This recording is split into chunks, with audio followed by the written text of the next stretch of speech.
As many of you know, Erica is my editor-in-chief, and she has to approve sermons before they are read in church. Erica is not feeling great this morning, and so this did not get run by her, so full disclaimer, full disclosure. So over the last 3 weeks, we've heard stories about Easter morning and evening. We've heard from Matthew's Gospel, we've heard from John's Gospel, and now this morning we hear from Luke. And I think today's Gospel in some ways captures some of the most poignant and gut-wrenching feelings of Jesus' friends and his followers in the aftermath of his crucifixion. On Emmaus Road, we see two of Jesus' disciples giving up, cutting their losses, and heading home. These two had thought that they had found the Messiah, right? They had thought that they had found the one who was going to make a difference in the world. And Cleopas and the other disciple bet everything on this Jesus. They'd given up their jobs, they'd given up their friends, their family, to follow Jesus for the last 3 years. And if you think about it, people only lived to be about 30 back then, so 3 years was a good chunk of your life. And what did they have to show for it? Nothing. Cleopas sums it up with 3 of the saddest words in any language. Verse 21, Cleopas said, "We had hoped." This time, this guy, this one was supposed to be different. Has anyone here ever felt like they bet their lives on the wrong hope or the wrong promise? I have heard these sad 3 words too many times. I've heard them in the intensive care unit. I've heard them at the loss of a job. I've heard them as a relationship was falling apart. We had hoped. We had hoped this time would be different. Today's journey along the Emmaus Road is about trying to go home, to pick up the pieces of your life after your greatest hopes have not come to pass. This story is about what we do when we've reached our wits' end, when we find that what we had once thought was worth our blood, sweat, tears has left us washed up, wasted, emotionally, financially, physically, and spiritually. I don't know about you, but I have a lot of empathy for Cleopas and his fellow companion. Similarly, I have a lot of empathy for Thomas, who missed out seeing the risen Lord with the other 10 disciples. I feel for people on Easter, or 3 weeks after Easter, who are still waiting and wondering what difference the claims of a risen Lord really make for their lives. I get those people who are sitting here wondering why they still feel messed up and broken when so many other people are happy and okay. And you hear it in Cleopas' words, right? Some women from the group saw a vision of angels. Other disciples went and they saw the empty tomb. What did these 2 get?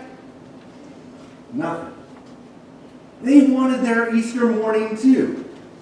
They wanted their Easter encounter too. And this is the challenging part of preaching and teaching and living the Easter story in the midst of so much pain, sin, and suffering all around us. How does Easter touch human lives right now, today? How does Easter make a difference in our lives? Perhaps our word of hope is found alongside us on the road. Maybe it's on the sidewalks, maybe it's in our homes. After Easter morning, after the resurrection, Jesus is no longer bound by space, time, or bodily presence. Jesus is mobile. Jesus is on the move, pursuing us with his love, his forgiveness, and his grace. Jesus doesn't write these two disciples off. You notice that he doesn't wait for them to shape up or believe correctly. He goes and gets them. Because the world has changed on Easter morning, and everything now is different. I love that Jesus finds them and walks with them, talks with them, and eats with them. One of the most powerful things to me is Jesus is back from the dead, and he ends up just hanging out with these two no-name people and spending all this time with them. What if the Emmaus Road shows me, you, and the church the difference that the resurrection makes? And that difference is as simple and as profound as one word: presence. Be present with those who need us the most. Easter calls us to be present with those who have lost hope. Be present with those who have felt abandoned. Be present with those who believe they are beyond love. Where else do we hear about Cleopas in all the Bible? Where else does he show up? Nowhere. That's right. Yeah, I mean, these two guys are nobodies. The second guy doesn't even get a name.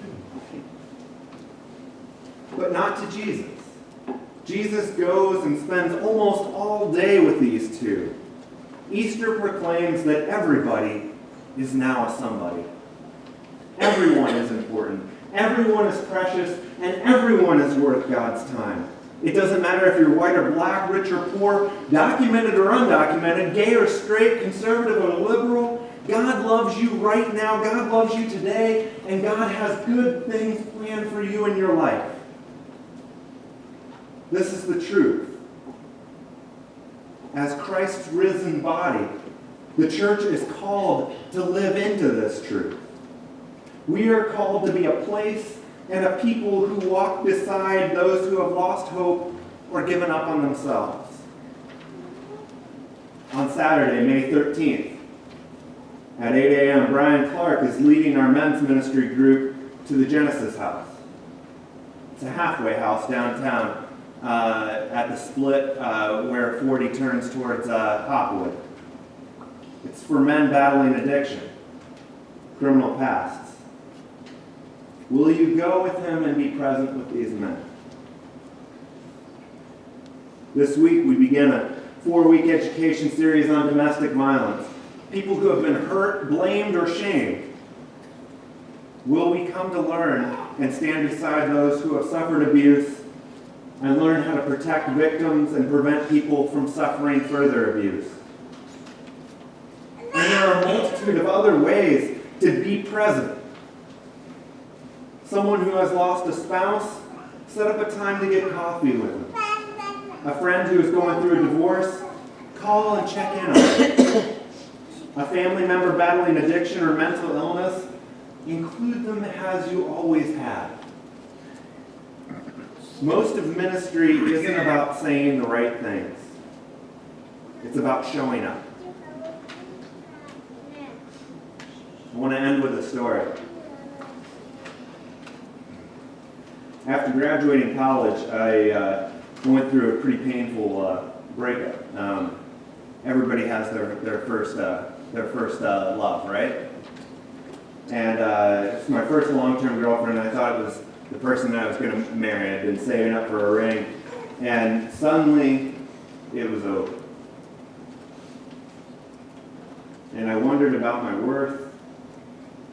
I wondered about my very deservedness to be happy and loved.